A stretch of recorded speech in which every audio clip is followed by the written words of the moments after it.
हाँ, कल्पना भाभी बोल रही है कि जेल का ताला टूटेगा, तो सीता भाभी बोल रही है कि कस के ताला लगा देंगे, ताला कभी नहीं खुलेगा। अरे भाई, तो जनता को क्या मतलब है जेल के ताला से?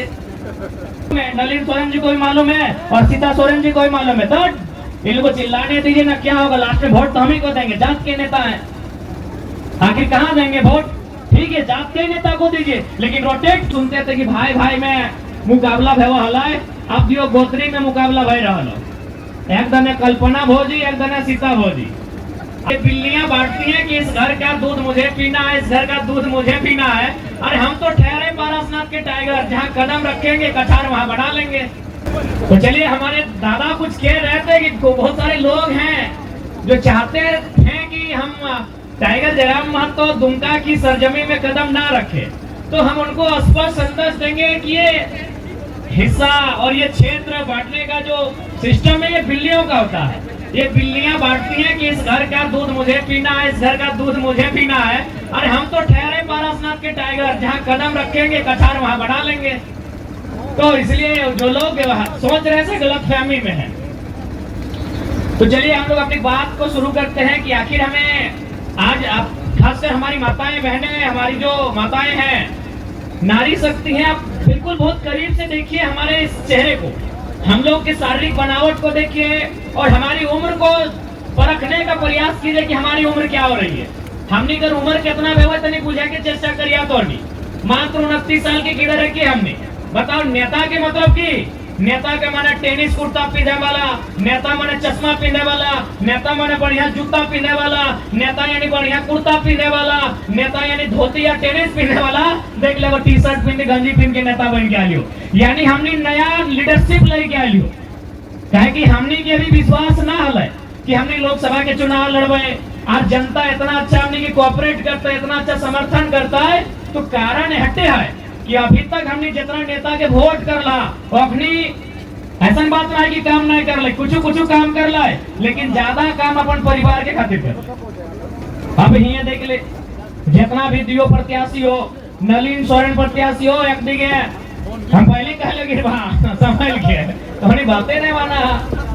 नलिन सोरेन एक प्रत्याशी है और एक प्रत्याशी है सीता सोरेन और एक प्रत्याशी हमारी बेबी लता टुड्डू है। ये नहीं है, इसलिए इनकी बात हम नहीं करेंगे। ये पहली बार चुनाव लड़ रही है। आज नलिन सोरेन की अगर बात कही जाए तो हम, चूंकि हमें जैसा जानकारी है कि जितना हमारी उम्र नहीं है उतना उनका राजनीतिक अनुभव है, सही है कि नहीं? आज नलिन सोरेन कितने सालों से राजनीति में है, युवा बताएंगे? 35 साल से 35 साल से पॉलिटिक्स में है, जो जेएमएम के छाप से आए हैं, जो इंडिया गठबंधन से आए हैं। आज वो 35 साल से राजनीति में है। मेरी उम्र 29 साल है, आज 35 साल उनको दिए, फिर भी देख रहे हैं नली गली की व्यवस्था के अलावा आप कुछ नहीं कर रहे हैं। आज जो यहाँ के गांव की स्थिति है, आज भी कच्चे मकान है जनता के, आज जो लोगों की इनकम की स्थिति है, आज भी प्रदेश जा रहे हैं, पलायन होके जा रहे हैं। इसीलिए आज उन्हें कहीं ना कहीं हमने जो विश्वास के साथ वोट दिया था, आज उन्होंने धोखा देने का काम किया है। तो बार बार हमें लगता है धोखा खाने की आवश्यकता नहीं है। अब नए चेहरे को, नए नेताओं को मौका देने की आवश्यकता है, जो दिल्ली में बैठकर हमारे अधिकार की चर्चा कर सके। आज सीता मैडम की बात कीजिए। आज सीता मैडम कह रही है कि जेएमएम भ्रष्टाचारी है। 2 महीना पहले खुद उसी दल का नेता थी। आज अगर उनके बात कही जाए तो उनके बाद उनके बेटीगण तैयार हो रहे हैं। आज परिस्थितियां क्या है राज्य की? चंद मुट्ठी भर परिवार के लोग राजनीति में हैं, इसीलिए आज हमारे राज्य की ये दुर्दशा है। और अभी पहले तो हम लोग सुनते थे कि भाई भाई में मुकाबला भय हलाए, अब दियो गोत्री में मुकाबला भय रहा। एक दने कल्पना भोजी, एक दने सीता भोजी। और कल्पना भोजी बोलो जेल का ताला टूटेगा, ये बोलो कस के ताला लगा देंगे। हाँ, कल्पना भाभी बोल रही है कि जेल का ताला टूटेगा, तो सीता भाभी बोल रही है कि कस के ताला लगा देंगे, ताला कभी नहीं खुलेगा। अरे भाई, तो जनता को क्या मतलब है जेल के ताला से? अगर ठीक है, आदरणीय मुख्यमंत्री जेल में है, उनके प्रति सहानुभूति है, लेकिन उनके जैसे लाखों आदिवासी हैं, उनके लिए सहानुभूति क्यों नहीं है भाई? तो इसलिए एक परिवार के चक्कर में आप झारखंड की राजनीति को तौहीन ना करें। झारखंड की राजनीति करनी है तो मुद्दों पे राजनीति कीजिए। यहाँ की जो खनिज संपदा है उस पर राजनीति कीजिए, यहाँ का जो जमीन अधिग्रहण हो रहा है उस पर राजनीति कीजिए, यहाँ के जो गिट्टी छरी बालू पत्थर आज जो क्रेशर के माध्यम से लूट कर बंगाल और बांग्लादेश लेके जा रहे हैं उन मुद्दों पे राजनीति कीजिए। ये जेल का ताला टूटेगा, ये जेल का ताला बंद होगा, ये राजनीति बंद कीजिए। अगर राजनीति करनी है तो जनता के हित के लिए राजनीति कीजिए, यहाँ के नौजवानों को रोजगार से जोड़ने की राजनीति कीजिए, यहाँ के बहनों को स्वावलंबी बनाने की राजनीति कीजिए, तभी झारखंड हमारे महापुरुषों के सपनों का झारखंड बन के तैयार होगा। और नहीं तो यही ड्रामा चलेगा कि ताला टूटेगा, ताला कस के लगाएंगे। क्या मतलब है झारखंड को उससे भाई? ताला टूटेगा कि कस के लगेगा? एक परिवार से झारखंड की परिभाषा नहीं है, झारखंड की परिभाषा लगभग 1 करोड़ परिवार से है, क्योंकि हमारे आबादी लगभग 3.5 करोड़ हो चली है। एक परिवार में अगर 3-4 सदस्य माने तो 1 करोड़ के लमसम हमारा परिवार होगा। तो एक परिवार से झारखंड की राजनीति नहीं है, एक परिवार से झारखंड का परिभाषा नहीं दिया जाता है। झारखंड में 70 लाख के आसपास परिवार होंगे, 1 करोड़ के आसपास परिवार होंगे। आज उन परिवारों की चर्चा कौन करेगा, उन परिवार की चिंता कौन करेगा? आज ये राजनीति को सोचना चाहिए, ये मुद्दा होना चाहिए चुनाव का, ना कि ये मुद्दा होना चाहिए। इसलिए आज आप सभी नौजवान से, माताओं से, बहनों से ये आग्रह करेंगे कि आज आपको वोट अगर आप करते हैं तो अपने बच्चों के भविष्य के लिए, हेमंत सोरेन जी जेल से छूटेंगे या बंद होंगे उसके लिए आपको वोट नहीं करना है। आपको वोट इसलिए करना है कि जो नेता सदन में चुन कर जाएगा वो आपके बच्चों की भविष्य की चिंता करेगा। आपके बच्चों का भविष्य मतलब उनकी पढ़ाई, उनकी दवाई, उनकी कमाई। पढ़ाई यानी शिक्षा, दवाई यानी स्वास्थ्य और कमाई यानी रोजगार की जो चिंता करेगा। आप उन नेताओं को सदन में भेजिए जो सदन में खड़ा होकर हमारे अधिकार के लिए संघर्ष करेगा, हमारे अधिकार के लिए लड़ेगा और हमारे अधिकार को गांव तक लेकर आएगा। इस बात की वो गारंटी लेगा। आज 24 साल हो गए झारखंड अलग हुए। आज इस राज्य को बनाने में अनगिनत लोगों ने बलिदान दिया। आज इस राज्य को बनाने में कहीं बिरसा मुंडा, कहीं शेख भिखारी, कहीं रघुनाथ महतो, कहीं टिके तुमराव, कहीं नीलाम पीताम्बर, तो कहीं बुधु भगत, तो कहीं सिद्धो कानो, चांद भैरव, फूलो झानो, चंदू महतो, न जाने कितने लोगों ने बलिदान दिया।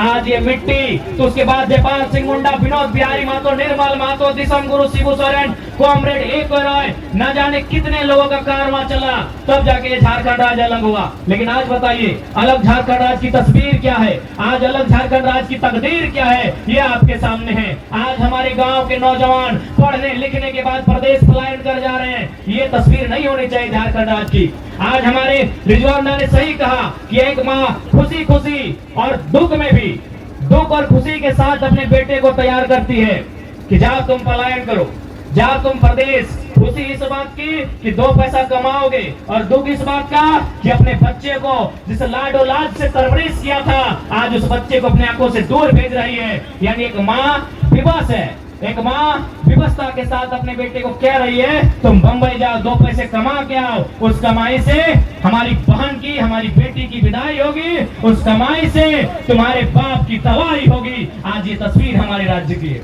और बदले में जो यहाँ के सांसद प्रत्याशी हैं, जाइए उनके घर के बच्चों को झांकिए वो क्या कर रहे हैं। नलिन जी के बारे में नहीं जानते हैं, लेकिन सीता मैडम के बच्चे विधायक बनने की तैयारी कर रहे हैं। भाई ये कौन सा झारखंड है? एक ही परिवार के लोग विधायक संसद का नेतृत्व करेंगे, एक ही परिवार के पास पूरे राज्य की संपत्ति होगी, एक ही परिवार के पास पूरे राज्य का संपदा होगा। ऐसी तस्वीर नहीं होनी चाहिए झारखंड की। निसंदेह गुरुजी ने संघर्ष किया है और जब तक झारखंड रहेगा गुरुजी का संघर्ष का इतिहास अमर रहेगा। लेकिन गुरुजी उनसे आज पूछा जाए क्या एक परिवार के लिए झारखंड राज्य अलग हुआ था? क्या 2 पुतों की कंट्रोवर्सी के लिए झारखंड राज्य अलग हुआ था? जी नहीं, झारखंड राज्य यहाँ के करोड़ों जनमानस के लिए अलग हुआ था, उनके हक अधिकार की रक्षा के लिए अलग हुआ था, जल जमीन जंगल को सुरक्षित रखने के लिए अलग हुआ था, ना कि 2 पुतों की कंट्रोवर्सी के लिए राज्य अलग हुआ था। इस बात को ध्यान में डालिएगा। आज 1 तारीख को जब आप वोट देने के लिए जाइएगा उस दिन के मौसम को याद कीजिएगा। आसमान भी गर्म होगा, धरती भी गर्म होगा और साथ साथ में आपका बदन भी गर्म होगा। हमारी बहनगण साड़ी से अपने मुंह को पोंछने का काम करेंगे, हमारे भाई धोतियों के कपड़े से अपने मुंह को पोंछने का काम करेंगे, लेकिन फिर भी वोट करेंगे। वोट इसलिए करेंगे क्योंकि उनको मालूम है कि हम जिनको वोट करने आ रहे हैं, जिनको हम वोट देने जा रहे हैं, जब वो जीतेंगे हमारे बच्चों की भविष्य की बात करेंगे। आज भारी संख्या में हमारी बहनें यहाँ बैठी हैं, शायद ये 9वीं 10वीं क्लास में पढ़ते होंगे, लेकिन हमारा उद्देश्य केवल इन्हें 9वीं 10वीं पढ़ाना नहीं है, इन्हें काबिल बनाना। जब ये काबिल बनेंगी, परीक्षाओं में बैठेंगी और कुछ बनेंगी, वीडियो बनेंगी, दरोगा बनेंगी, कुछ भी बनेंगी, टीचर बनेंगी, वकील बनेंगी। इसलिए आज हमने झारखंड राज्य को अलग किया है। लेकिन आज इसी राज्य में एक परीक्षा होता है, उस परीक्षा का नाम होता है जेएसएससी सीरियल। वो परीक्षा 8 साल के बाद होता है। चलिए हम किसी लड़के का नहीं, एक लड़की का उदाहरण लेते हैं। 8 साल पहले की परीक्षा, 8 साल के बाद परीक्षा हुई, लेकिन अगर उस लड़की का हाल लिया जाए, क्यों पढ़ाते हैं? क्या उनको बकरी टकवाएंगे?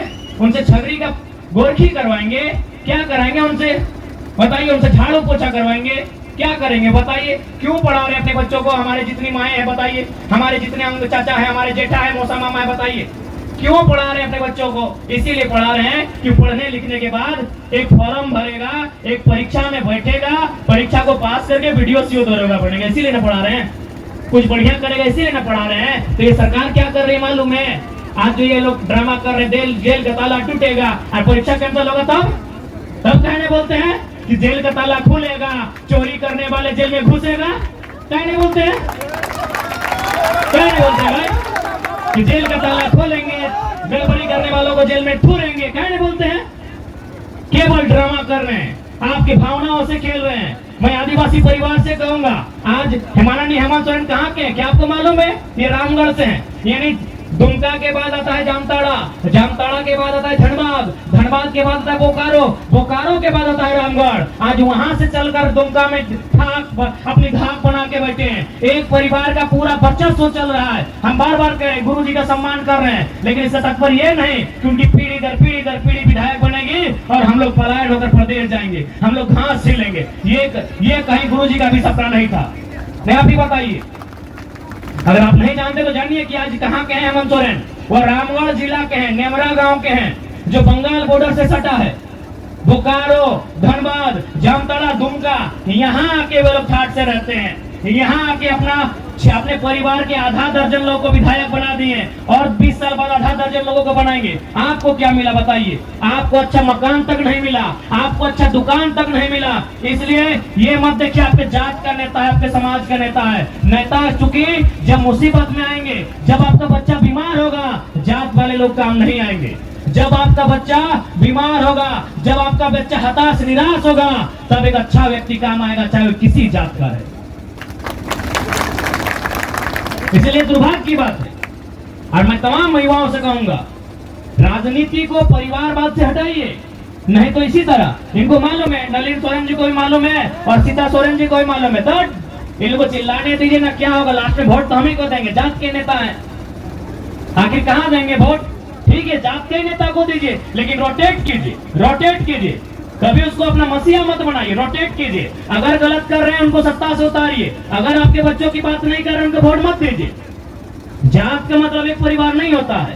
कोई भी जात रहे, चाहे रजवार रहे, घटवार रहे, संथाल रहे, यादव रहे या मंडल रहे, कोई जात रहे, या कुर्मी, कोरी, कुशवाहा कोई रहे, या स्वर्ण, ब्राह्मण, राजपूत कोई रहे, एक परिवार से किसी जात की परिभाषा नहीं होती है। जात भी बहुत बड़ा होता है, लेकिन ये लोग तो परिवार की राजनीति कर रहे हैं।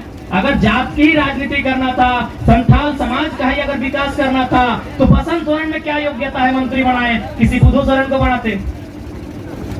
बसंत सोरेन की क्या योग्यता है? योग्यता तो आप सुन ही लिए, दिल्ली गए थे अंडरवियर खरीदने के लिए। क्या योग्यता है आपको मालूम है? दिल्ली गए थे अंडरवियर खरीदने के लिए। ये झारखंड रो रहा है, झारखंड भूख से मर रहा है और उनको झारखंड में अंडरवियर पसंद नहीं आ रहा है। ये हमारे नेताओं का बयान है, ये हमारे नेताओं का सोच है।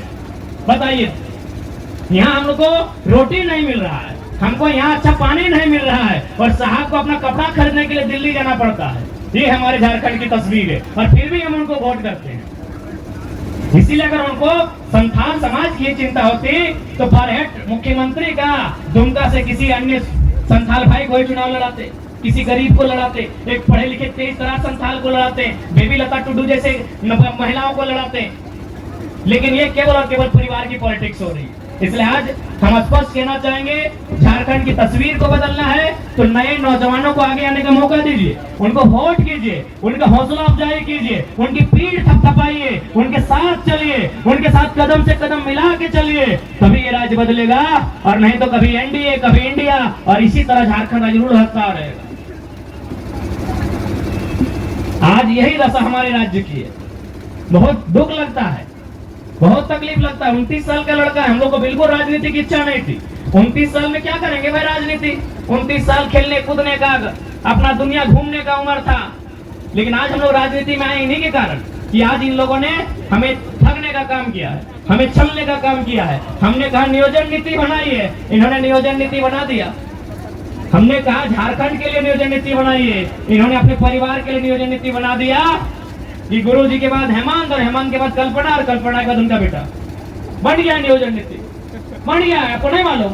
नियोजन नीति बन गया है, नहीं तो पता कर लीजिए। हमने कहा छात्रों के लिए नियोजन नीति बनाइए, हमने कहा एमए बीए पास करने वालों के लिए नियोजन नीति बनाइए, इन्होंने अपने परिवार के लिए नियोजन नीति बना दिया है। देखिएगा जैसे ही अभी आ गया समय, अब सीता मैडम का और कल्पना मैडम का, इनका समय जैसे ही समाप्त होगा, इसी प्रकार का मंच होगा, उनका बच्चा सामने होगा और बोलेगा ये रहे आज के बाद महेंद्र बाहुबली के अमरेंद्र बाहुबली। इसी तरह आपको प्रस्तुत करेंगे और आप बस ताली बजाइएगा कि हाँ अब हो गया सीता जी, कल्पना जी, अब उनके बाद उनका बेटा और बेटी को विरासत देंगे। यही हमारे राज्य की तकदीर है, यही हमारे राज्य की तस्वीर है। देखिए हम उनके ना खिलाफ है, ना उनका हमने किसी प्रकार से उन्हें शिकायत है। हमें इस बात की शिकायत है कि एक ही परिवार में क्यों, उसे विस्तार होने दीजिए, उसे आगे जाने दीजिए, उसका विस्तारीकरण होने दीजिए। इसलिए आज आपको समझना होगा, आपको ये जानना होगा, और खासकर संथाल परगना तो कम से कम अभी बड़ा सुंदर दिख रहा है। ये जंगल, ये झाड़, ये गजाड़, ये पहाड़ बड़ा सुंदर लग रहा है। इनको नेताओं की नजर से बचाइए, इनको कॉर्पोरेट की नजर से बचाइए। इसीलिए ऐसे नेता चुनिए जो किसान वर्ग का हो, जो मजदूर तबके का हो, जो झारखंडियत की आवाज को रखेगा। आज देखिए, आज एनडीए की बात करें यानी भारतीय जनता पार्टी के नेतृत्व की बात कीजिए, देखिए गोड्डा में क्या दशा है आदिवासियों की, देखिए गोड्डा का तापमान क्या है, देखिए वहाँ पावर प्लांट जब से लगा है 100% बिजली बांग्लादेश को जा रहा है। आप पढ़े लिखे नौजवान हैं, कितना हमारे साथ चीट किया जा रहा है, कितना हमारे साथ फ्रॉड किया जा रहा है। अरे ठीक है, अगर आपको बिजली बांग्लादेश को ही देना था तो जमीन झारखंड में क्यों लिए? एक सवाल का उत्तर दीजिए। अगर आपको बिजली, मेरे कहने का मतलब है कि यदि आपको भोजन बना के अगर गोड्डा को खिलाना है तो दुमका वाले कहे अपना घर में बनाएंगे भाई, हम रहेंगे भूखे और भोजन बनेगा दुमका में और खिलाएंगे गोड्डा को, ये इंसाफ है?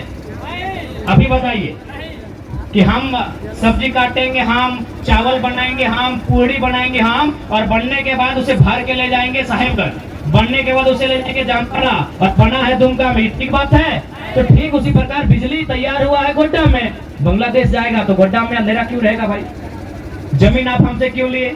कोयला आप ऑस्ट्रेलिया से लिए तो जमीन आप बांग्लादेश से लेते। अगर बिजली बांग्लादेश को देना था तो बिजली, अगर बांग्लादेश को देना था तो जमीन बांग्लादेश से लेते। इसलिए आज सदन में आवश्यकता है खड़ा होकर बोलने की, इस बात को चर्चा करने की, राष्ट्र के जो मुद्दे हैं उनमें हमारा मुद्दा को शामिल किया जाए, इस बात के लिए संघर्ष करने की। आज सदन में खड़ा होकर इस बात को कहना होगा कि गोड्डा के लोगों के साथ क्या हुआ, आज दुमका के लोगों के साथ क्या हुआ, आज हमारे साथ क्या अन्याय हो रहा है, ये सदन में खड़ा होकर हमें कहने की आवश्यकता है। और ये तभी कह पाएंगे जब गर्दन में पट्टा बांध के नहीं जाएंगे।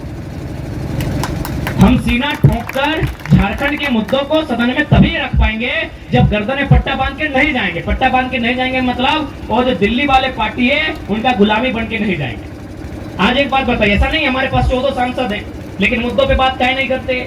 चाहे नहीं प्रदूषण पे जो कंपनियां हैं उन पे बात करते हैं, चाहे नहीं अब तक गोड्डा में जो प्लांट है उस पे बात कर पाए, क्योंकि उनको चंदा जाता है, उनको चढ़ावा जाता है, उनको